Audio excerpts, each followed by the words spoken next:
வணக்கம் நண்பர்களே, இது உங்கள் ஆஷா அமராவின் கதைச்சாரல். வரலாற்றில் ஒரு விசித்திரமான உண்மை இருக்கிறது. உலகத்தை மாற்றிய மனிதர்களின் வாழ்க்கையை பல நேரங்களில் ஒரு மனிதர் அல்ல, ஒரு காதல் தான் மாற்றியிருக்கிறது. ஒவ்வொரு பேரரசனின் தலையிலும் ஒரு கிரீடம் இருக்கும். ஆனால் ஒவ்வொரு பேரரசனின் இதயத்தில் ஒரு காயமும் இருக்கும். வரலாறு அவன் வென்ற போர்களை பற்றி எழுதியது. மக்கள் அவன் கட்டிய பேரரசை பற்றி பேசினார்கள். ஆனால் அவன் அமைதியாக எழுதிய காதல் கடிதங்களை காலம் மட்டும் மறக்கவில்லை. ஒரு பெண்ணின் பெயர் ஒரு பேரரசனின் வாழ்க்கையை மாற்றுமா? ஒரு காதல் சாம்ராஜ்யத்தின் விதியை மாற்றுமா? இந்த இரண்டு கேள்விகளுக்கும் வரலாறு ஒரே ஒரு பெயரை மட்டும் பதிலாக சொல்கிறது. Napoleon Josephine. இது வெற்றியின் கதையல்ல, இது பிரிவுக்கு பிறகும் உயிரோடு இருந்த காதலின் கதை. கண்ணீரால் எழுதப்பட்ட, காலத்தால் அழிக்க முடியாத இரண்டு இதயங்களின் கதை. வாங்க, இன்று நாம் வரலாற்றை படிக்கப் போவதில்லை, வரலாற்றின் இதய துடிப்பை கேட்கப் போகிறோம். இது நெப்போலியன் ஜோசபின் காதல் கதை. நெப்போலியன் யார் என்று பார்ப்போம். 1769 கார்சிகா என்ற தீவில் ஒரு நடுத்தர குடும்பத்தில் பிறந்த நெப்போலியன் பிரெஞ்சு இராணுவத்தில் மிக சாதாரண அதிகாரியாக சேர்ந்தார். அவர் பார்ப்பதற்கு 5 அடி 6 அங்குலம் என்ற சுமாரான உயரமும் ஒல்லியான உடல் அமைப்பும் கொண்டவர். ஆரம்பத்தில் பிரெஞ்சு மொழியை கூட அவர் சரியாக பேச தெரியாமல் தட்டு தடுமாறினார். இதனால் மற்ற அதிகாரிகள் அவரை பார்த்து கேலி செய்தனர். ஆனால் அவரது மூளை ஒரு கணினியை விட வேகமாக வேலை செய்தது. எதிரிகளின் பலவீனத்தை கண்டறிந்து தாக்கும் போர்க்கள வியூகத்தில் அவர் ஒரு மேதை. பிரெஞ்சு புரட்சிக்கு பின் நாட்டில் ஏற்பட்ட குழப்பத்தை பயன்படுத்தி தனது அபார வீரத்தால் மிக வேகமாக தளபதியாக உயர்ந்தவர் இந்த நெப்போலியன். இப்பொழுது இந்த ஜோசபின் யார் என்று பார்க்கலாம். வசீகரத்தின் மறுபெயர் ஜோசபின், த அல்யூரிங் ரோஸ். அதே பாரிஸ் நகரில் வாழ்ந்து வந்தவள் தான் ஜோசபின். இவளுடைய உண்மையான பெயர் மேரி ஜோசப் ரோஸ். நெப்போலியன் தான் இவளை அன்போடு ஜோசபின் என்று அழைத்தார். 1763 கரீபியன் தீவான மார்டினிக்கில் பிறந்தவர். இவரது இளமை காலம் அத்தனை எளிதாக இல்லை. 16 வயதில் அலெக்சாண்டர் ஃபியூஹார்னைஸ் என்ற பிரெஞ்சு பிரபுவை மணமுடித்தார். அவர்களுக்கு 2 குழந்தைகள் பிறந்தன, மகன் யூஜின், மகள் ஹோடன்ஸ். ஆனால் பிரெஞ்சு புரட்சியின் பயங்கரவாத ஆட்சியில் ஜோசபினின் கணவர் தலை துண்டிக்கும் கருவி மூலம் கொல்லப்பட்டார். ஜோசபினும் சிறையில் அடைக்கப்பட்டு மரண தண்டனையை எதிர்நோக்கி காத்திருந்தார். நல்ல வேளையாக பிரான்ஸ் ஆட்சி மாற்றம் ஏற்பட்டதால் அவர் உயிர் பிழைத்து சிறையிலிருந்து விடுவிக்கப்பட்டார். சிறையிலிருந்து வெளிவந்த ஜோசபின் ஏழ்மையில் வாடினாலும் தனது அபார வசீகரத்தாலும் பேசும் அழகாலும் பாரிஸ் நகரத்தின் உயர் சமூக வட்டாரங்களில் செல்வாக்கு பெற்றார். அங்குள்ள பணக்கார ஆண்கள் பலரோடு அவருக்கு தொடர்பு இருந்தது. 1795 பாரிஸ் புரட்சி முடிந்திருந்தாலும் மக்களின் வாழ்க்கையில் இன்னும் அமைதி திரும்பவில்லை. அந்த நேரத்தில் 26 வயதான ஒரு இளம் ஜெனரல் தனது வீரத்தால் அனைவரின் கவனத்தையும் ஈர்த்து கொண்டிருந்தார்.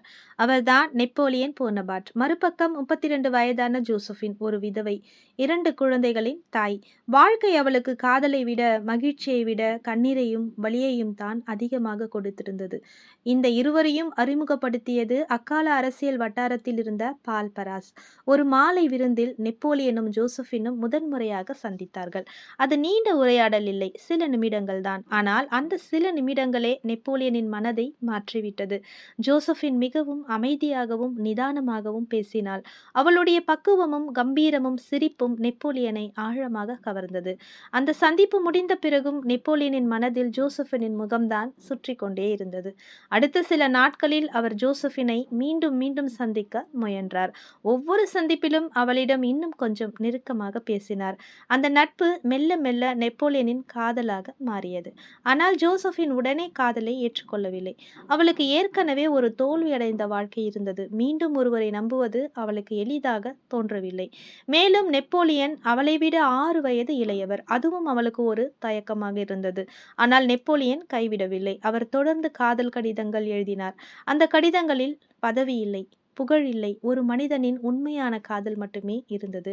அவர் அவள் மீது காட்டிய அன்பு, மரியாதை, அக்கறை இவையெல்லாம் ஜோசபினின் மனதை மெதுவாக மாற்ற ஆரம்பித்தன. இந்த மனிதன் என்னை உண்மையான நேசிக்கிறான் என்ற நம்பிக்கை அவளுக்குள் உருவானது.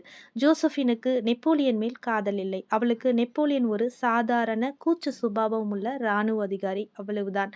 ஆனால் அவளது ஆடம்பர வாழ்க்கைக்கு பாதுகாப்பாக இருக்க ஒரு இராணுவ அதிகாரி தேவைப்பட்டதால் நெப்போலியனின் காதலை ஏற்றுக்கொண்டார். மாட்டாள். இறுதியாக ஜோசபின் நெப்போலியனின் காதலை ஏற்றுக்கொள்கிறாள். அந்த முடிவுதான் உலக வரலாற்றிலேயே மிகவும் பிரபலமான காதல் கதைகளில் ஒன்றாக மாறியது. 1796 மார்ச் 9ஆம் தேதி இருவரும் திருமணம் செய்து கொண்டார்கள். ஆனால் அவர்களின் திருமண வாழ்க்கை தொடங்கிய 2 நாட்களில் நெப்போலியன் மீண்டும் போர்க்களத்திற்கு புறப்பட்டார். 1796 மார்ச் 11ஆம் நாள் திருமணம் முடிந்து 2 நாட்கள். மனைவியின் கையை பிடித்து நீண்ட நாட்கள் வாழ வேண்டும் என்று நினைத்த நெப்போலியனுக்கு மீண்டும் போர்க்களம் அழைப்பு விடுத்தது. அவர் இத்தாலி படையெடுப்பிற்கு புறப்பட்டார். போர்க்களத்தில் குண்டுகள் வெடித்து கொண்டிருந்தன, வாள்கள் மோதி கொண்டிருந்தன. ஆனால் நெப்போலியனின் மனம் மட்டும் பாரிஸிலேயே இருந்தது. அது ஜோசபினுடன் தான் இருந்தது. ஒவ்வொரு வெற்றிக்கு பிறகும் ஒவ்வொரு ஓய்வு நேரத்திலும் அவர் செய்த முதல் வேலை ஜோசபினுக்கு ஒரு கடிதம் எழுதுவதுதான். வரலாற்றாசிரியர்களின் கூற்றுப்படி நெப்போலியன் ஜோசபினுக்கு டஜன் கணக்கில் கடிதங்கள் எழுதுவாராம். அந்த கடிதங்களில் மிகவும் புகழ்பெற்ற வரிகள்: நான் உன்னை பற்றியே சிந்தித்துக் கொண்டிருக்கிறேன். உன் உருவம்தான் என் மனதை முழுவதுமாக ஆக்கிரமித்துக் கொண்டிருக்கிறது. மற்றொரு கடிதத்தில் அவர் எழுதுகிறார்: நீ எனக்கு ஒரு வரி கூட எழுதவில்லை. உன் மௌனம் என்னை வேதனைப்படுத்துகிறது. இன்னொரு இடத்தில், உன்னிடமிருந்து வரும் ஒரு சிறிய கடிதம் கூட நான் பெற்ற எந்த வெற்றியையும் விட எனக்கு அதிக மகிழ்ச்சியை கொடுக்கிறது. ஆனால் ஒவ்வொரு முறையும் என் கைகள் வெறுமையாகத்தான் திரும்புகின்றன. இன்றும் மிகவும் பிரபலமான ஒன்று: ஒவ்வொரு காலையிலும் நான் விழிக்கும்போது என் மனம் முழுவதும் நீயே நிறைந்திருக்கிறாய். அதற்கு பிறகு அவர் எழுதிய இன்னொரு உணர்ச்சி மிக்க வரி, அதாவது: நீ நீண்ட கடிதங்கள் எழுத வேண்டாம், ஆனால் அடிக்கடி எழுது. இந்த வரிகளை படித்தால் ஒரு பேரரசரை பார்க்க முடியாது.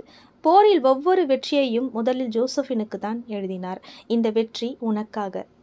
நெப்போலியன் ஆயிரக்கணக்கான வீரர்களுக்கு நடுவே நின்று போரில் வெற்றிகளை குவித்துக் கொண்டிருந்தார். ஆனால் அவருடைய இதயம் மட்டும் பாரிஸில் இருந்த ஒரு பெண்ணிடம் சிறைப்பட்டிருந்தது. அந்த பெண் ஜோசபின். ஆனால் அதே நேரத்தில் பாரிஸில் ஜோசபினின் வாழ்க்கை வேறு திசையில் நகர்ந்து கொண்டிருந்தது. விருந்துகள், நடன விழாக்கள், அரசியல் சந்திப்புகள், இவற்றில் ஜோசபின் தொடர்ந்து கலந்து கொண்டார்.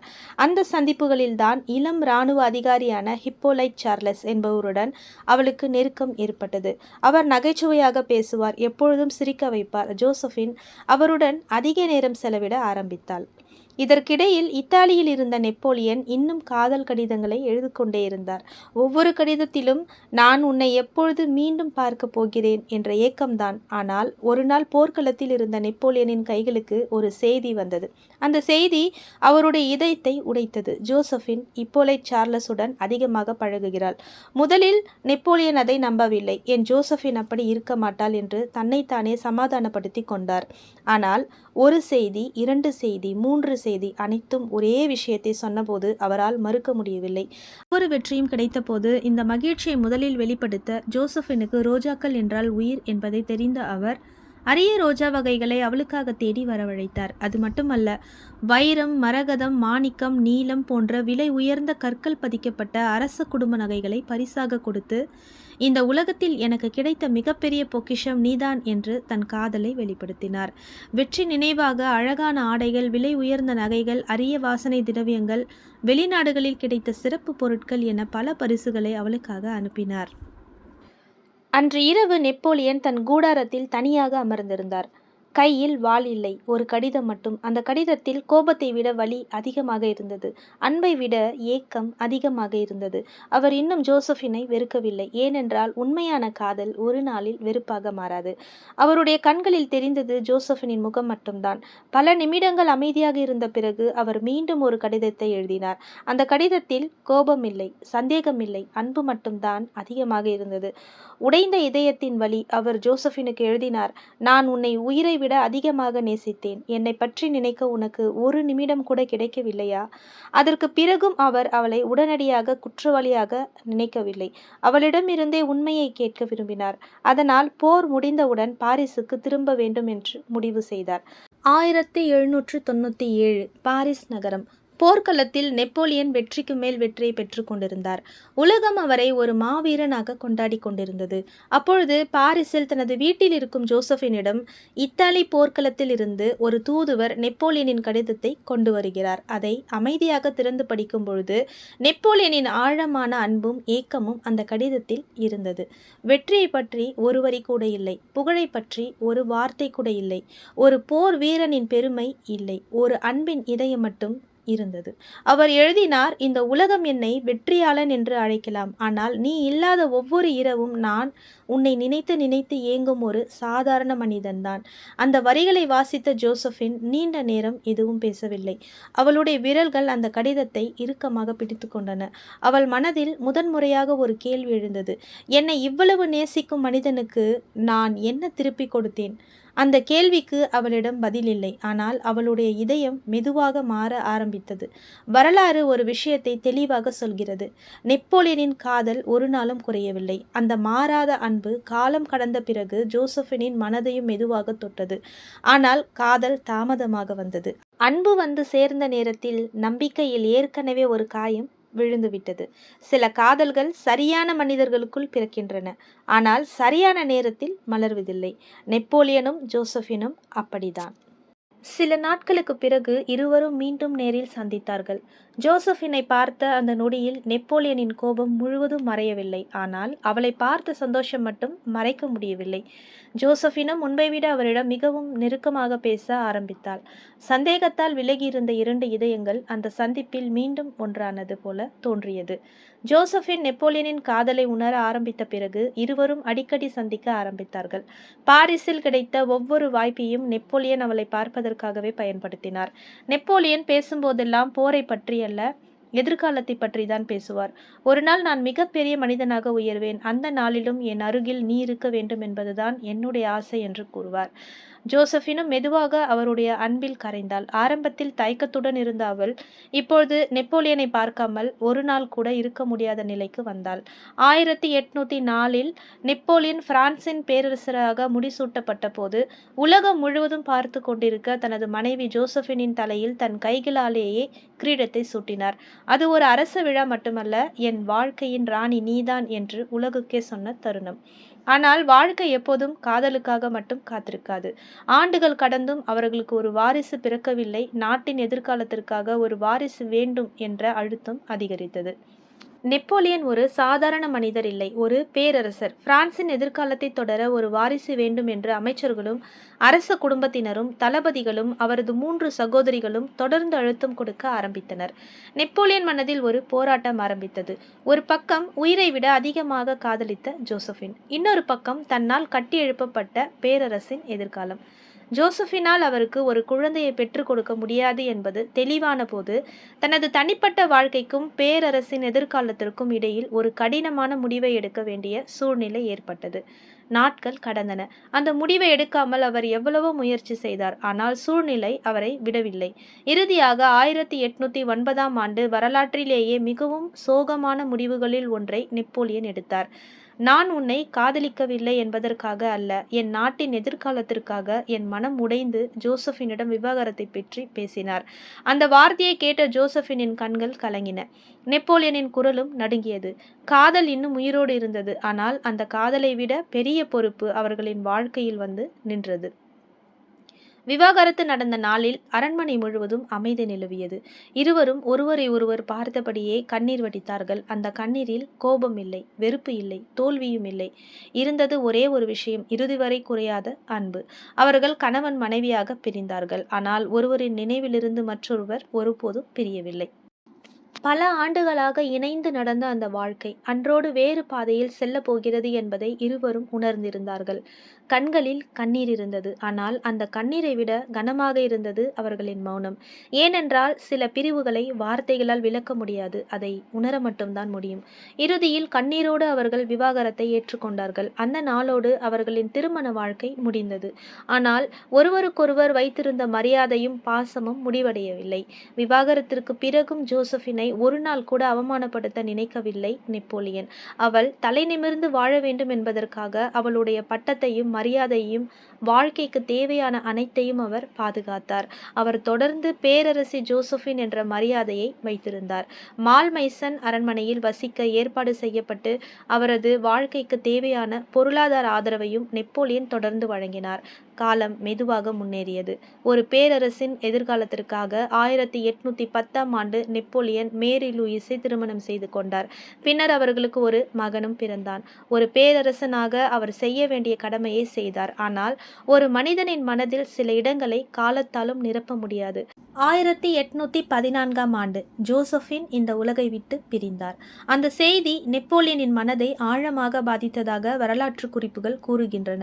அதே ஆண்டில் ஒரு காலத்தில் ஐரோப்பாவையே தன் காலடியில் வைத்திருந்த அந்த பேரரசனும் தன் பேரரசை இழந்தார். விதி ஒருவரை மண்ணுக்குள் அனுப்பியது, மற்றொருவரை தனிமைக்குள் அனுப்பியது. பதவியை துறக்க நேரிட்டது. எல்பா தீவுக்கு நாடு கடத்தப்பட்டார் நெப்போலியன். ஆனால் நெப்போலியன் எளிதில் தோல்வியை ஏற்றுக்கொள்ளும் மனிதர் அல்ல. 1815ஆம் ஆண்டு மீண்டும் பிரான்சுக்கு திரும்பினார். மீண்டும் பேரரசை கைப்பற்றினார். மீண்டும் உலகை எதிர்கொள்ள தயாரானார்.